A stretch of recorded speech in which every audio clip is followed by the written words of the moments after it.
हुजूर अलैहिस्सलाम जब Medina Munawwara तशरीफ़ लाए और मस्जिद नबवी की बुनियाद रखी गई, उसके बाद मस्जिद नबवी में हुजूर अलैहिस्सलाम जब वाज़ नसीहत फरमाते तो सहाबा की तादाद बढ़ती जाती और इसी के साथ साथ मस्जिद नबवी ईवान अदल भी था, अदल और इंसाफ के फ़ैसले भी हुआ करते थे और फौजी हेडक्वार्टर भी था। यहाँ से सहाबा इनके वफ़द ग़ज़वात वग़ैरह और जहाँ जहाँ पर सहाबा को भेजना होता मस्जिद नबवी से सारी चीज़ें वो मुकर्रर की जाती। तो मस्जिद नबवी तंग पड़ गया।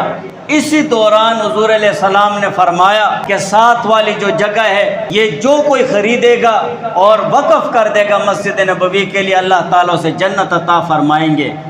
ये भी उस्मान गनी रज़ी अल्लाह ताला अन्हु ने मस्जिद नबवी के लिए जो साथ का खलियान था वो ख़रीद कर मस्जिद नबवी के साथ मिलाकर वक़फ़ कर दिया और मस्जिद नबवी की तोसी हो गई थी।